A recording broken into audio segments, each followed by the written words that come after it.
Got a really long English lesson here for you. I think it's going to be perfect to help with your English listening comprehension. So sit back, relax, and enjoy like 25 minutes of English listening. In today's English lesson, we are going to talk everything food to help you with your English. And I am going to take a quiz from BuzzFeed. There is a link in the description if you want to take the quiz yourself. But what this quiz is going to tell me is, let me find it right up here. Want to know the generation of your taste buds? Pick the tastiest version of each of these foods to find out. So maybe we should talk a little bit about BuzzFeed. I think it's a great site because if you look, like the first word in that title is wanna. A lot of these articles are written in a way that Americans talk. So it can be really helpful for you to learn English. And I mean, what's better to talk about than food? The next thing we should probably discuss is generation. And I'm not sure if you know what this is. I'm sure you have it in your language, but it just talks about the type of people who are your same age. For example, in English, I am part of Generation X. I was born in 1975. So a lot of the people born in that time, maybe 10 years before, 10 years after, we're all of the same generation. So my parents are of a different generation. They were born in the 1940s. We call that generation. No, we call that baby boomers. Baby boomers. Right after World War II, there was a boom in babies being born. And my kids are Gen Z. Gen Z. It's a letter. If you go to Canada, you might hear it called Z. If you ever watch Bob the Canadian, he will say Z. In the United States, we say Z. And in between our two generations is the millennials. And my brother is a millennial. He hates being called a millennial. He always says that he is Gen Z, my generation. But he was born in 1981, and millennials were born, I think, in 81 to maybe 2000 or something like that. And millennials are... A lot of people like to hate on millennials in the United States. People born in this area, in this era, we say they're not as strong as the rest of us. Millennials, you might want to look it up, millennials, but they don't get a lot of love from Americans. There's some fine millennials, so we're going to find out the generation of our taste buds. Maybe that's the next thing we should talk about, taste buds. I don't know if you can actually see them, but on your tongue, it's what you taste with. We just call them buds, taste buds. Maybe if you've had a really hot coffee, you've burned your taste buds. Your tongue feels like scratchy. Yeah, that's taste buds. So what we're going to do is we're going to go through and answer these questions. We're going to be given 4 different types of food, and I'm going to pick which one I like best. And you can take this quiz after and figure out if you have the taste of a person who's old, taste of a person who's kind of middle-aged like I am, or maybe the taste of a younger generation, maybe just people being born, maybe the Gen Zs. All right, let's go down. So the first one, I'll make this a little bigger for you. What's your favorite version of cheese? A couple weeks ago, I put on the community tab something about grilled cheese, and some people didn't know what grilled cheese was. So there you have a picture. It's pretty simple. It's 2 pieces of bread, and in the middle, melted cheese. It's actually pretty good. There's a restaurant not far from me. All they serve is grilled cheese. And the name of the restaurant is Cheese Louise. Cheese Louise. It's a good place. Mac and cheese. short for macaroni and cheese. It's pretty simple. It's macaroni and cheese. Like, that's pretty much it. Put some salt and pepper on there and you are good to go. Cheese fondue. I don't have this very often, so I know I won't be picking this, but it looks like you can maybe dip some bread. When you put the bread in the cheese, we say you dip it. So you could dip the bread in the cheese, and that's fondue. There'll be fondue later on. You can have chocolate fondue, but that's cheese fondue, when you dip things into melted stuff. So this is cheese fondue. The next one is string cheese. And a lot of parents pack string cheese in their children's lunch. It's just like a big block of cheese. It's like a stick of cheese. And you can peel off little slices of the cheese and eat it. So if I had to pick one of these, it's either grilled cheese or mac and cheese. I got to go mac and cheese. Okay. So I got my vote in for cheese. The next one is, what's your favorite version of potatoes? So we have mashed potatoes. And basically when you mash something, it's like you're pushing it together. That's mashing. Sometimes when you're pushing buttons, definitely in the American South, like in Texas and Alabama, they'll say you're mashing buttons. Maybe on your phone, if you're dialing a number, somebody may say you're pushing buttons or you're mashing buttons. So those are mashed potatoes. They were once potatoes, but then they've been squished, mashed. Then we get the French fries. Spoiler alert. I think I have to pick French fries. Potato salad. Again, if you know the word salad, it's a very common one. You might be thinking of green things with lettuce, but this is a little different. It's basically potatoes that have been cooked. They are soft, and then you mix them with mayonnaise. I like potato salad. A lot of Americans will have them for cookouts in the summer, or when they're grilling out.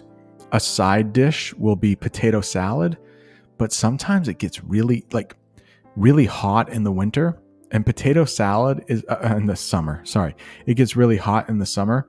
Potato salad is supposed to be kept cold, so some people have gotten sick because bacteria gets in the potato salad. It should be cold. It gets warm in the summer and people get sick. And then we have the old baked potato, which is really good. There might be some, it looks like cheese on there and maybe some bacon in there. And then that is probably that white dollop on the top. We might call that a dollop. That's probably sour cream. So if I had to pick one, I got to go French fries. It looks like they got some ketchup to dip those fries in. And who knows what that is back there. Could be some ranch dressing. I think Americans love ranch dressing. I don't think much of the world does, but I'm going French fries. What's your favorite version of chicken? So we have chicken noodle soup. And if you watched the video I did where I stayed the night in a cemetery, I had sort of chicken noodle soup. It didn't have as much liquid in the package. I made it on a little stove. So it didn't have as much liquid as a soup did, but it had all the ingredients of a soup. So chicken noodle soup, we have that choice. We have fried chicken. Now this has bones in it. I am a little picky when it comes to eating meat. I don't like bones. I like it to be very easy to eat. I don't like to think I'm eating an animal. So I got to stay away from the fried chicken. But if you've ever seen a KFC, I'm sure you know what fried chicken is. Orange chicken. Now, to Americans, we would think that this is Chinese food. Now, if you're Chinese, you might say, that's not Chinese food, but basically it's chicken with an orange sauce on it. And I like it quite a bit. So maybe, spoiler alert, I might be picking orange chicken.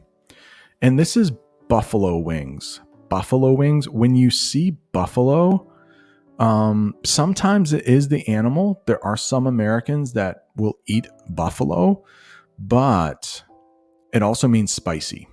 So these are spicy wings, and they do have the bone in them. When you go to a restaurant, you can get buffalo wings two ways: bone in, which, has the bone inside, or boneless. Boneless, that's without a bone. So those look like they have bones in them. So I gotta go orange chicken. Gotta go orange chicken. The next one, what is your favorite version of pasta? Pasta. Do you like fettuccine alfredo? Do you like shrimp scampi? So I like shrimp, but it has to be like in a perfect way, and I don't think I would like to eat those. Spaghetti and meatballs. I mean, classic, right? And then bow tie pasta in vodka sauce. Or if you're Russian, you may say vodka. Vodka. I like saying it like that sometimes. I gotta go with fettuccine alfredo. I really do. Boom. Now the next one we have is corn. Corn. Do you like cornbread? That is very popular in the American South. Sometimes it's sweet, but it's often made to go with like chili. If you've ever heard of chili, it's a spicy kind of soup, often eaten in the winter. We have some Mexican street corn that looks like it is grilled right there. We have corn chowder. So the difference between a soup and a chowder is that the chowder is going to have some kind of milk in it. A soup will mostly be more water or something we call broth, which is, you need an animal for broth. You could have like chicken broth or beef broth. But corn chowder, this will be milk-based or a cream-based. And here we have creamed corn, which makes me think corn and lots of butter. Man, this is a tough one.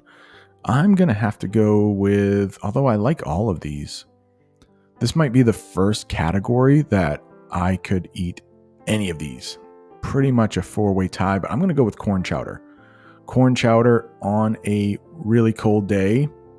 Love it. Unfortunately, I think I'm the only one in my family who loves corn chowder, which means I don't get to eat it a lot. But let me take a drink. Let me got my a StreamYard cup here. All right. I'm hydrated now. So we can talk about berries. What's your favorite version of berries? Do you like the berry parfait? So it looks like there is some strawberries there, some blueberries.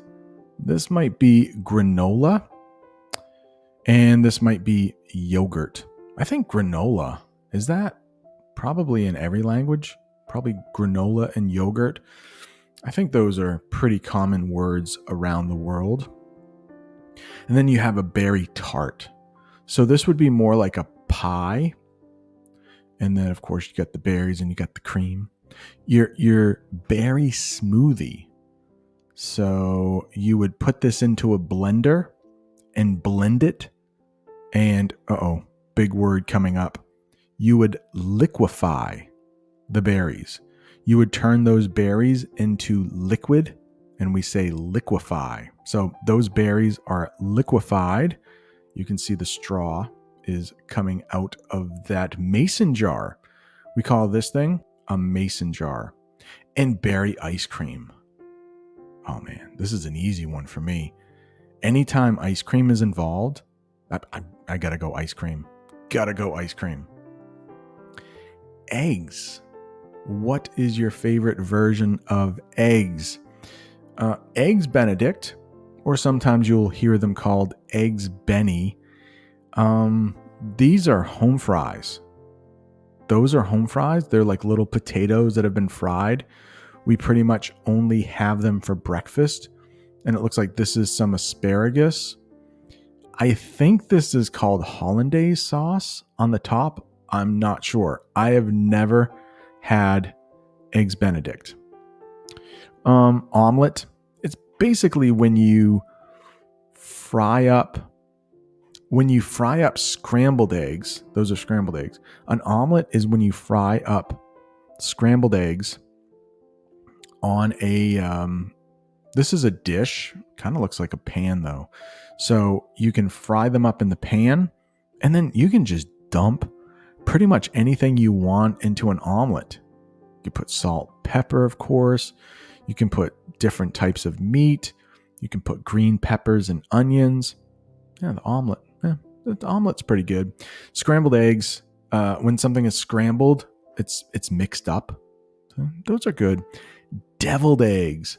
A lot of times Americans will have deviled eggs for holidays. Yeah, like Thanksgiving and Christmas and New Year's Eve. My family, I think, often had deviled eggs. And you basically will boil these eggs, call it hard-boiled eggs, cut them in half, leave the whites, but then you do all kinds of things with the yolk. That's the yolk, the yellow part, we call it. And you can put that might be paprika on top of that, but some people will put in pickles or olives or mustard. Yeah, deviled eggs are pretty good.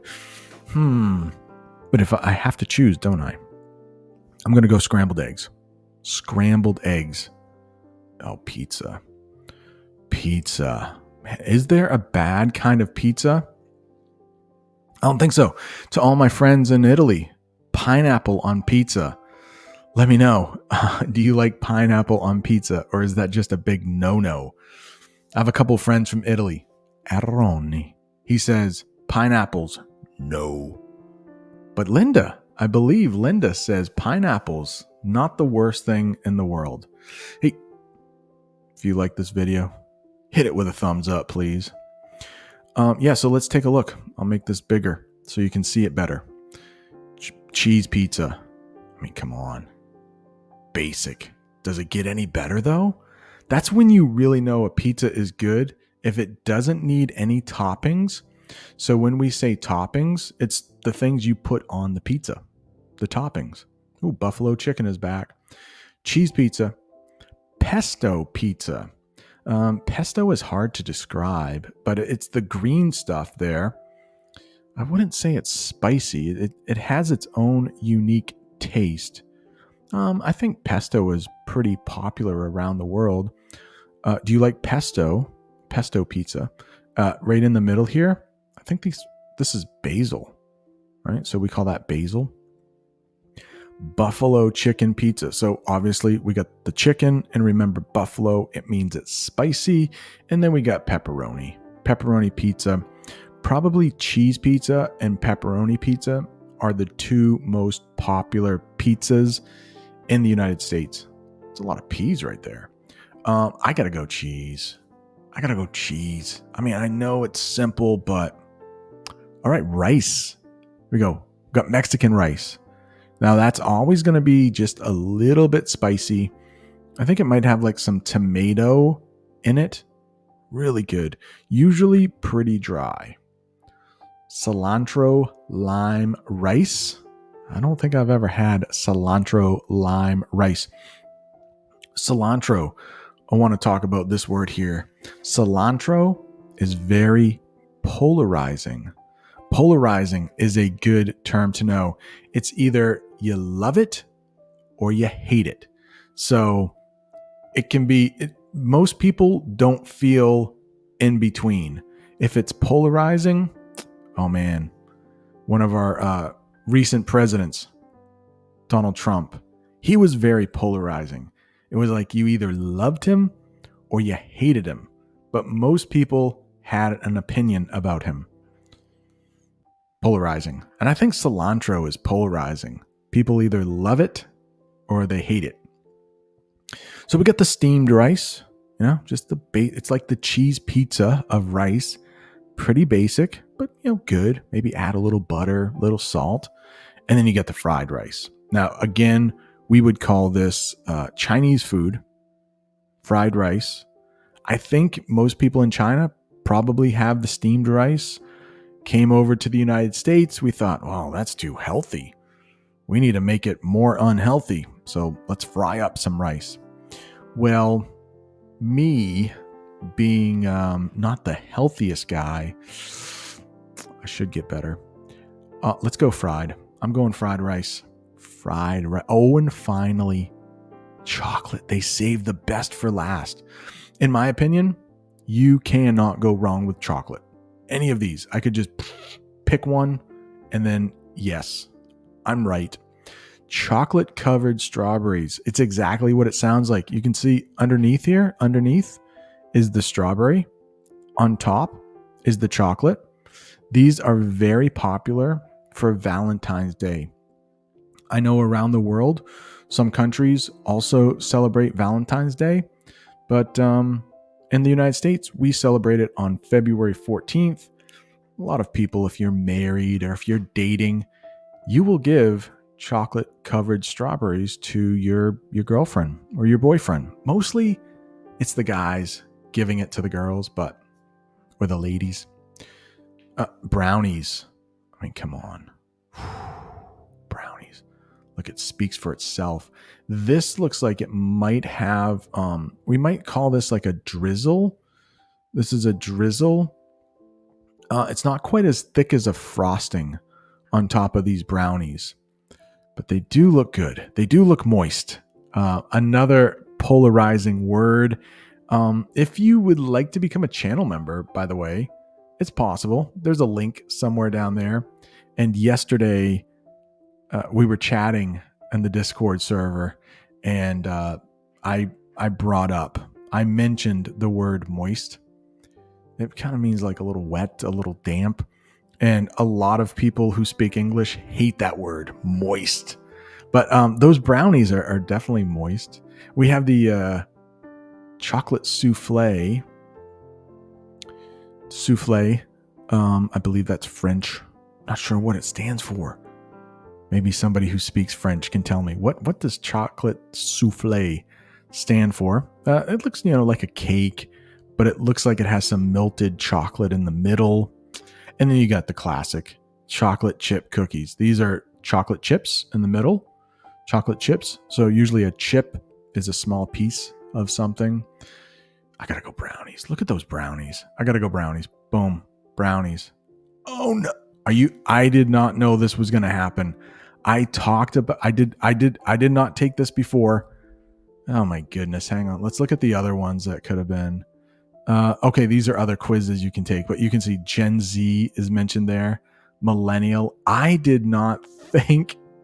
Oh, read more. I'm scared about this. Okay, so the millennials. At the beginning of this lesson, I said a lot of people make fun of millennials. They don't like millennials. Oh my gosh. So when it comes to my taste buds, I'm a millennial. Food is the great love of your life. Oh, it's true. I like food a lot. You are willing to try anything once, and you're proud of being a pretty adventurous eater. Pretty adventurous eater. So, and notice when I said eater, I was trying to make it a little more clear for you.